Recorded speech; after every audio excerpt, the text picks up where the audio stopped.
De Samuel, chapitre 5. Toutes les tribus d'Israël vinrent auprès de David, à Hébron, et dirent: Voici, nous sommes tes os et ta chair. Autrefois déjà, lorsque Saül était notre roi, c'était toi qui conduisais et qui ramenais Israël. L'Éternel t'a dit: Tu paîtras mon peuple d'Israël, et tu seras le chef d'Israël.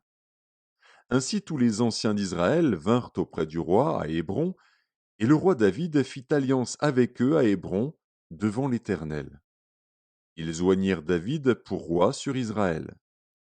David était âgé de 30 ans lorsqu'il devint roi, et il régna 40 ans. À Hébron, il régna sur Juda 7 ans et 6 mois, et à Jérusalem, il régna 33 ans sur tout Israël et Juda. Le roi marcha avec ses gens sur Jérusalem contre les Jébusiens, habitants du pays. Ils dirent à David: Tu n'entreras point ici, car les aveugles même et les boiteux te repousseront. Ce qui voulait dire: David n'entrera point ici. Mais David s'empara de la forteresse de Sion. C'est la cité de David. David avait dit en ce jour: Quiconque battra les Jébusiens et atteindra le canal, quiconque frappera ces boiteux et ces aveugles qui sont les ennemis de David. C'est pourquoi l'on dit: L'aveugle et le boiteux n'entreront point dans la maison. David s'établit dans la forteresse, qu'il appela Cité de David. Il fit de tous côtés des constructions, en dehors et en dedans de Millo.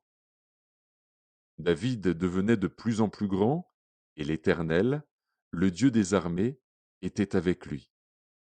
Hiram, roi de Tyr, envoya des messagers à David, et du bois de cèdre, et des charpentiers et des tailleurs de pierre, qui bâtirent une maison pour David.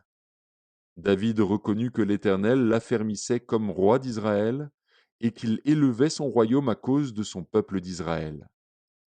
David prit encore des concubines et des femmes de Jérusalem, après qu'il fut venu d'Hébron, et lui naquit encore des fils et des filles. Voici les noms de ceux qui lui naquirent à Jérusalem: Shamua, Shobab, Nathan, Salomon, Jibar, Élishua, Népheg, Japhia, Élishama, Eliada et Éliphélet. Les Philistins apprirent qu'on avait oint David pour roi sur Israël, et ils montèrent tous à sa recherche. David, qui en fut informé, descendit à la forteresse. Les Philistins arrivèrent et se répandirent dans la vallée des Réphaïm. David consulta l'Éternel en disant: Monterai-je contre les Philistins?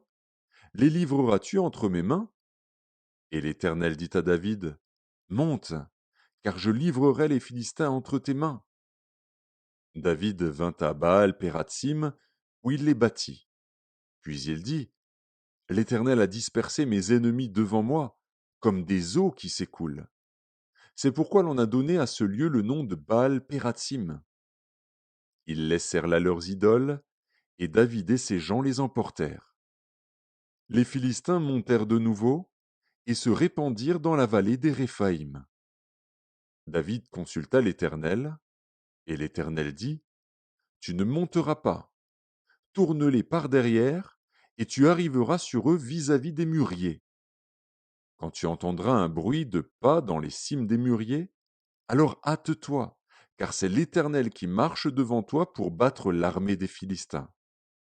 David fit ce que l'Éternel lui avait ordonné, et il battit les Philistins depuis Géba jusqu'à Gézer.